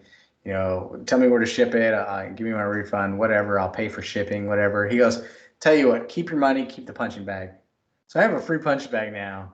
Yeah. So now I'm like, oh shit, now I gotta use it. Like I can't get rid of it. Heck yeah, dude. So That's exciting. yeah, so now I've got to fill this damn thing and Dude, get start a hitting it, speed man. bag too. Yeah, I'm gonna start with a punching bag too. I need to get back in the routine of things, but a Love, speed bag I is love that fun. speed bag, dude. I when I was a kid, I took all kinds of martial arts when I was younger. I did taekwondo, kickboxing, which didn't last very long, and regular boxing. Yep. My first boxing match, dude took my nose clean off, man. Like hit it, Oh, blood everywhere. I think I was like 12 at the time, maybe. yeah. Nine, Oh no. something like that. I Yeah. was young. I was early. And I remember never forget the kid, Angel. Angel was his name. Yeah. Uh, little Hispanic kid, but looked white as hell. Spoke perfect Spanish too, but he was like whiter than me. Like I Yeah. looked Hispanic needed. Dude got out there and smashed me really good, man. I think we were in like 45 seconds into the fight, dude. I'm like, Oh, whatever, geez. I'm done. But yeah, man, I used to love hitting, dude. And Yeah. even as I got older, I loved it. Just you know, Yep.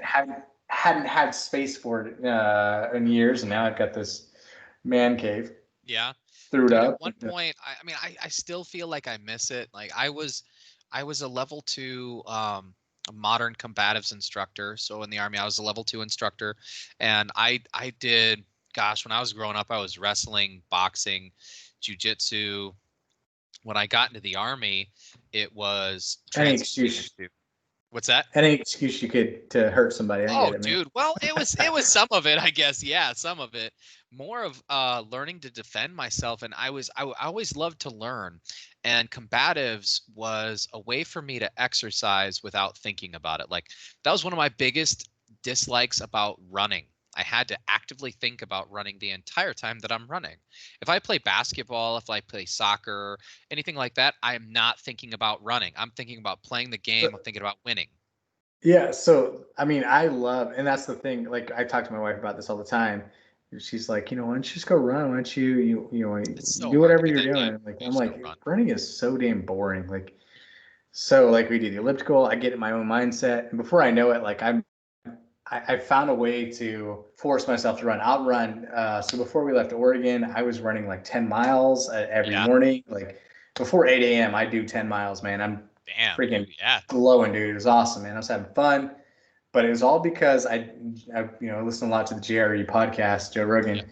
Um, and anyways, as I'm listening to this podcast, he's talking about how he runs up hills and how he has to get in this mindset. And he's like, dude, it's boring as hell. Sometimes, like, if I'm like on a treadmill or something, I just pretend like, my whole family is like in danger and there's this fire and all that stuff.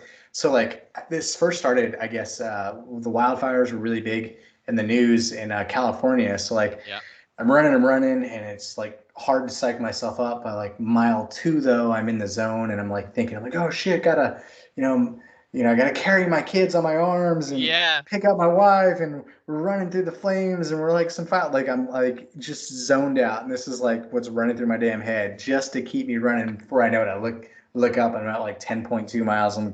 That's my day. All right, time to go to work. Yeah, dude. Hell yeah, that's good. That's good. For me, it was always podcasts and music, man. That's what would take me away. Either that or running with someone. Although it's hard to talk. Like, I need somebody that's not going to talk to me too much. Like, they'll say something every once in a while. But if you're trying to talk to me too much when we're running, I do not want to run with you because I have to concentrate on how I'm breathing. so I like running with somebody because it gives me a good pace. Like, I feel like no matter what, my mind is telling me, hey, fat ass, keep up with that guy, or beat that guy, better yet. But with music and podcasts, I feel it feels kind of shitty because I feel like I'm going at their cadence, not setting my own cadence. And music, you can, as long as you tailor your playlist and all that stuff, it's easy to get in the zone. But every now and then you get those damn commercials that pop up, and it's like, no, like throw you out completely. Like, damn you, Pandora, screwed me up. Oh man, dude, we kind of did this whole 180 again, getting back into fitness, going to back. Yesterday's episode. This would have been or not yesterday, last week's episode. This would have been a good conversation for last week, talking about fitness and stuff. But I'll tell you what, man, check me out and give me 2.5 months. 2.5 months, I think I'll drop this COVID 28, as I'm dubbing it right now. Be back in my fighting weight, damn it. I'm gonna start so tomorrow. I've already planned it. I tried it yesterday. It didn't work too well. I was gonna start the 30 days with Adrian. So 30 days of yoga with Adrian, start back from the basics and kind of get going into it again and build my kind of foundation there. Yesterday the kids just weren't having that one. They weren't feeling yoga. So I'm like, all right, we're gonna do something else. But tomorrow's my day one, and we should be able to kind of glide into it for the next 30 days, and hopefully, I'm thinking we'll pick up from there, get back into running, and kind of see where it goes. There you go, man. That's a good start. My wife leaves work at like 6:30 in the morning. My kids don't wake up till 7:30 in the morning. So I've pretty much got like this hour if I wake up with her to just. I wish my kids didn't wake up till 7:30. Bang out shit. Well, we keep our kids up pretty damn late, man. Dude, I try, Gabe. I've tried keeping him up to like 11. I've tried keeping him up to midnight. No, we don't even do that. We do 10, 9:30, 10 o'clock. Dude will wake up at 5:30, 6 o'clock every day, no matter what. Like, I can't get up at 4:30 and work out. I have tried. I cannot do it for that long. I am not that motivated. I just cannot. I even watched this video Paul sent us about waking up at 4:30 and starting your every day at 4:30 in the morning and how much more you can achieve. And I'm like, yeah, this is great. After about 2 weeks, 4:30 does not look that great anymore. It's like, why am I getting up at 4:30 in the morning? And everybody else, I just no. I think 5:36 is cool. Yeah, well, when I was running those 10 miles, man, I was up at 5. I was at the gym at 5:15. I like literally wouldn't even have time to wake up. I'd wake up, hit the head. Waking up in the car kind of thing. Yeah. Well, I kind of had it figured out. So I'd wake up, hit the head. Before I'd even like get dressed in my gym clothes or any of that stuff, I'd go downstairs and I'd mix up some pre-workout and I just chug that. And by the time I'm not getting dressed, I'm in my car, I'm backing up the driveway. It's freaking hitting me, dude. I'm on all gears. Go work out. Get like a 2 hour sweat in, hour and a half, 2 hour sweat in, come home, shower, do whatever I do. And then I'm off to work, man. I'm usually out, I was usually there 15 minutes late every morning, but I was there. Yeah. Heck yeah, dude. And dude, It's funny, but that was my optimal workout time. I realized too, right at about hour and a half to 2 hours. I loved it when I could get a 2 hour like time block in the gym, because that's a Yeah. good day for me. That's like stretching. You warm up real good. You go lift. You kind of cool down. And some days I'd adjust my workout so I can go hit the sauna, or kind of like depends on what I was doing that day. Hit the whirlpool. If I can hit the hot tub, that's a fantastic day. Well, it was enough for me because I felt like I could. We could do a whole episode on just working out, but I feel like for me, it was perfect because what it would allow me to do is allowed me to get into like as soon as I get to the gym, hop on some kind of cardio machine, just get the blood flowing for 15 minutes. 15 minutes of that, then I'm hitting the weights. Well, I usually start with machines, and then I'll move over to weights. So I'll do like weight machines, and then I'll hit free weights. I hit the last thing I do before I go back to the treadmill is I hit the little power rack and do my five. Was it the power five or whatever it's called? You got your squats, you got your the deadlifts. deadlifts, and you Shit, got man, your I'm forgetting what power it is. cleans, you Yeah, got bench and I had this app. There's incline a bench. Yeah. So there's this app, and every day it would pick three and cycle through them. So I would do three of the five every day, Yeah. um, or four by fours. That's what it was called, not five. Four by Oh, fours. doing That's what. circuits type of thing. Yeah. Yeah. But it would circle them out. So there's an A day and a B day, and it'd pick. There was like six total exercises, but I would do four of the six each day. But anyways, I do that, and then I'd go to the treadmill, and I'd finish the last hour or so pretty much just on the treadmill. And that's where I put in the damn work, man, mostly. Yeah. Oh yeah. Uh, get out of there, and I'm at home. I'm like, bragging to my wife, oh, yeah, I did 8 miles this morning. She's getting up for work. She's like, shut up. I got good genes. Like, she didn't say that. My wife's like 4'11", 100 Lucky. pounds soaking wet. She's having a baby Yeah. right now. She's like 6 months, Oh 6 months pregnant, gosh. and she's I don't know, like 130 pounds. I'm like, I hate Yep. you. I am like almost twice your weight, damn you. Right. Like, Oh get the fuck out of here gosh. with the shit. Get out of I'm here with this working shit. out, okay? Gosh, I try. I try. Damn it, I try. Shit, man. Even like running that much on a treadmill, like where I was saying, I was doing like 10 miles. Like, I still wasn't at my optimum. Like, I felt like I could have. I feel like I could have if I had if I was in my physical peak or something like that. I feel like my mind would have wanted me to run a damn marathon every morning. Like, I feel Yeah. like that's where I would have been at, like, mentally. Yep. Yep. But now I'm not feeling that shit. Now I'm like, all right, I gotta ease back into it, get back in it. Yep. I Yep. got all these fun projects, man. I just gotta make time, right? Yep. We always want to be growing, we always want to be learning. That's the number one thing, right? If you're alive, keep learning, damn it. Yep. Keep learning Yep. some BIM, keep learning some new Bluebeam, do whatever you gotta do, right? But you know, um, these projects, man, I feel like they kind of push me a little bit, right? A lot of times there are things I haven't done. I apply a lot of like critical thinking and planning stuff that you do in design anyways. So I usually do some kind of conceptual design where I'm, drawing stuff out, whether hand or on computer. And then I put in a logistical plan. So it's kind of like the whole BIM mindset going into a new project, especially if it's a creative project, because no project is the same. Like, no two Yep. construction projects are the same. Like, yeah, we use the same tools. Yeah, we may use some of the same processes. Yeah, we may even use the same software. Yep. But none of It's them not are, gonna be the same. yeah, none of them are going to be the same unless you're building the same dealership over and over and over again. The same, Even that, the site suppliers. conditions are going to be different, and the That's area, true. like it's all different. It really is. It's kind of crazy.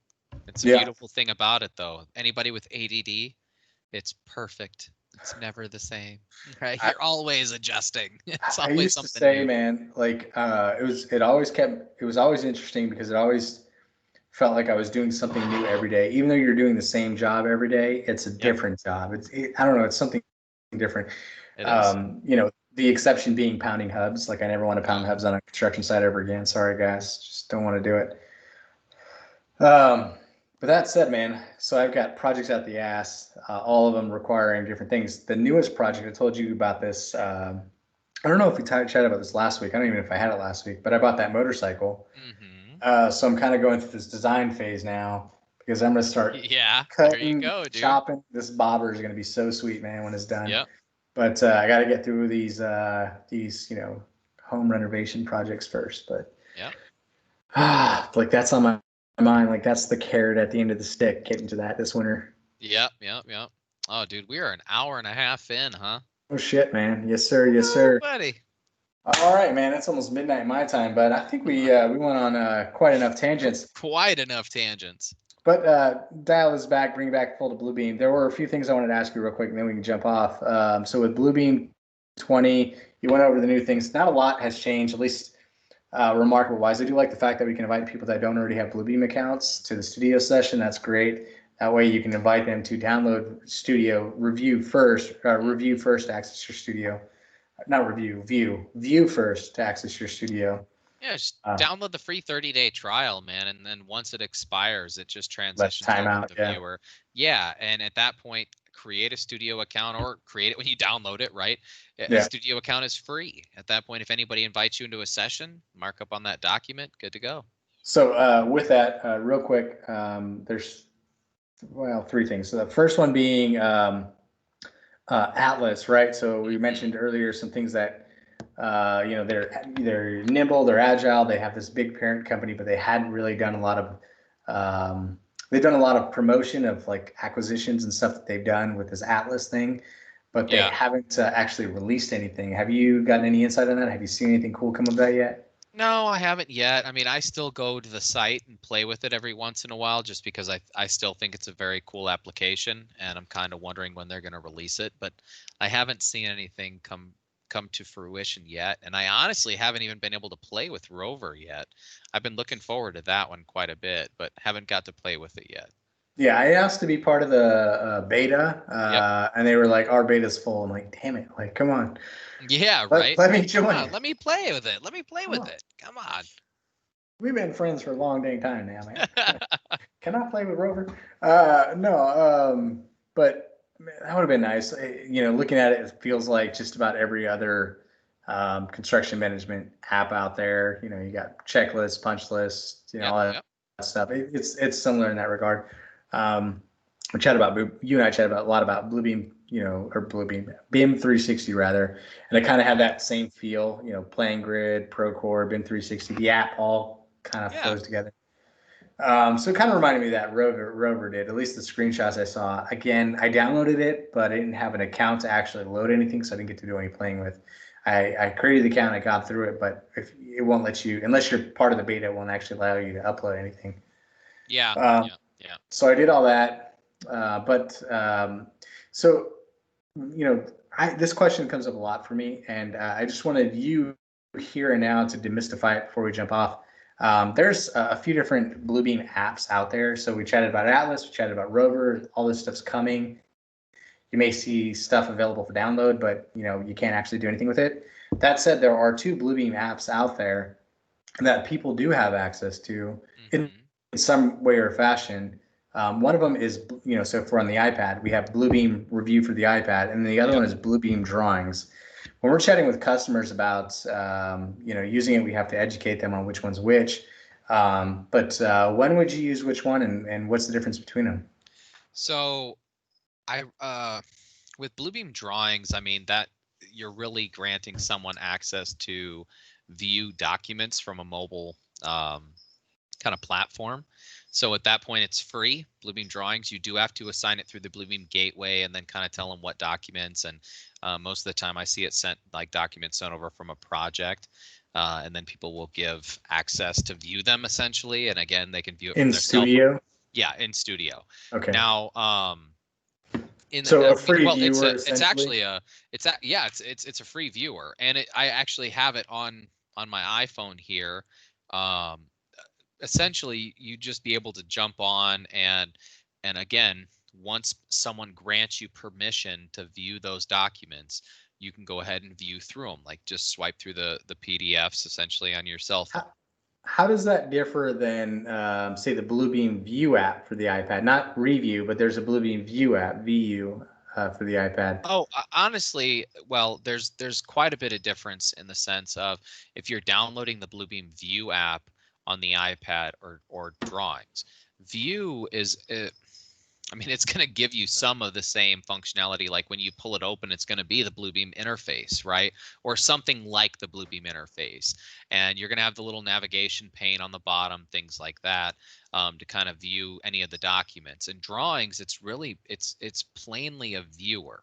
And with review for the iPad, you're going to see like some resemblance of the 2017 kind of version or before with Bluebeam, because you're going to have the tab access. You're going to have your markups, like the markup tools in that sense are going to be there. You're going to have the capability to access any of your projects, right, or your session kind of documents on an iPad. Now, that one's also interesting. So you can pull tool sets and documents to your iPad, or you, of course, you open them and store them to your iPad. There's a couple different ways: Dropbox, Citrix, or again, storing it locally on your iPad or opening it through the project to get the documents there.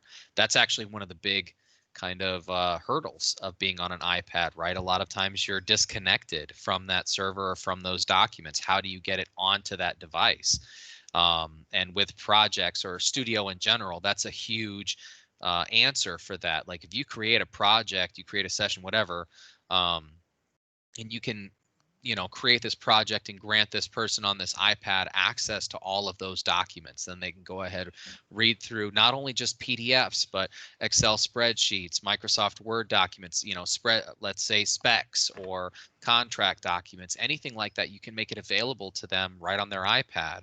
They can take pictures in the fields, and attach it to the document, or write up their signature, place a stamp, put markups on it, fill in form fields, kind of what have you. They're going to be able to do that. Sorry, my cat's over here meowing at me. She wants some attention. But they're going to be able to do all of that with the iPad, right? And kind of interact and do everything that they need to do with that version. Now, that being said, it is a $10 purchase, $9.99 from the App Store that they will need to, of course, download, and then they'll have it. Now, their license of Bluebeam Review on their computer doesn't matter at that point. It doesn't matter. If you sign into Studio, that matters. That's your Studio account. But the actual license for Bluebeam Review, that doesn't matter. So if you pay the $349 for Bluebeam Review standard on your computer, you still have to spend the $10 extra for your iPad. Yes, you do. Yes, you do. Yep. Good to know. Good to know. Yes, sir. But that said, there are free viewing options if all you want to do is view. You got Bluebeam View, and then you also have Bluebeam Drawings. Yep. Yes, sir. Yeah. And I have Drawings downloaded. I've never downloaded View. I don't have an iPad anyways. Drawings is available on Android as well as, but I think View and Review are only iOS. iPad. Well, it's only iPad too. iPad. Oh, yeah. It's my iPhone. I actually couldn't download the Review app. I had to download Drawings. I have an iPad right here, and sadly, I feel like it's old technology, and I never touch it anymore. Yeah. And it's a correlation to me because the whole reason why I use this iPad in the first place was for BIM 360 layouts. Well, now BIM 360 layout is antiquated on the iPad version. The new version's on the Android, so I always think in terms of old bad. New good. I know, dude. Yeah, right. I actually have two of them from the office sitting here next to me, and I'm like, what am I going to use these for now? Will they be an FC? We'll see. Yeah, I need an FC 6008. I need the Android. Yeah, I need the FC 6000. I was supposed to be the beta tester, one of the beta testers, but I gave it up for a customer. I was like, all right, you can have it. Well, it's either that or you give me that. What is that? That 11-inch or was it the 20? Samsung Galaxy 10.8? Yeah, dude. Yeah, give me one of those. I need it. I've got enough tablets laying around my house that I don't need any more electronics to,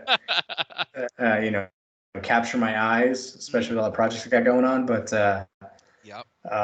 damn it, I still want it. I want what I want, man. I want it. All right, sir. I have ran out of natural lights. I have ran out of natty lights. All right, man. Well, this has been a good episode, brother. As usual, thank you for joining me on our podcast. Well, thanks for having me, of course. Yeah, you're welcome. You're welcome. And I'm loving the Microsoft Teams. We'll have to upload our own custom backgrounds next Yes, time. I like it. Surprise each Although, other. dude, I'm enjoying the Halo. It makes me feel very, gosh, what is that word? Like, Nostalgic. yeah, nostalgic, dude. I'm Yeah, like wanting to pull I'm out an reading your mind, Xbox now. There you dude. go. We're on the same level. I've been getting the same feeling for buying an Xbox One, but I know there's a new Xbox literally Oh, right dude, around I the corner. know. Dude, the new Fable like trailer almost has me sold on a new Xbox. And then I see the new PlayStation coming out and I'm like, wait a minute. So what decision are we gonna make here, Wait, is Dave? there already a new Xbox out, or is it just the Xbox One? No, there's a new Xbox coming out. There's a Okay, yeah, PlayStation I heard about 5 it. I didn't know if and it a was new already out. Xbox coming out. And I'm like, man, Yeah, it's the same that new $400 on Fable the looks video game sick, dude. system. Although I almost want to go like I really want to take after Curtis and Penny here and just go straight VR, man. Give me an Oculus Quest or I an can't wear them Oculus too Rift. long, man. How long No, have you put them on for? Like more than 20 minutes? no, I haven't gotten them yet. No, Dude, it's not great, man. no, After like 20 minutes in VR, AR, just I'm over it. yeah, Yeah, yeah. I played enough with them. There's some cool technology out there. There's some cool meeting platforms that I've gotten to partake in. And yeah, after 20 minutes, it's like, so I'm supposed to wear, I think I have them up here somewhere. I'm supposed to wear glasses, right? yeah. Got these glasses. And I've got a penguicula in one eye. And I don't even know which eye it's in. But my vision is like, I can't read a license plate from 30 feet away, Yeah. but I can make out that there's a license plate. I can make out that there's letters. I can't read them out of this eye. I can see fine. It's this eye that I can't. It's blurry. So I got these glasses that I'm supposed to wear. Oh, Crystal freaking clear. It's like shoot. LCD screen, dude. Like plasma, whatever, 1080p, Yeah. 4K, whatever. It's like seeing that. That said, man, after 20 minutes of these, dude, I'm like, I don't want to wear these anymore. Like, I'm over it. Yeah. I don't know what it is. I can't do it. So I have the same mindset when it comes to AR, VR.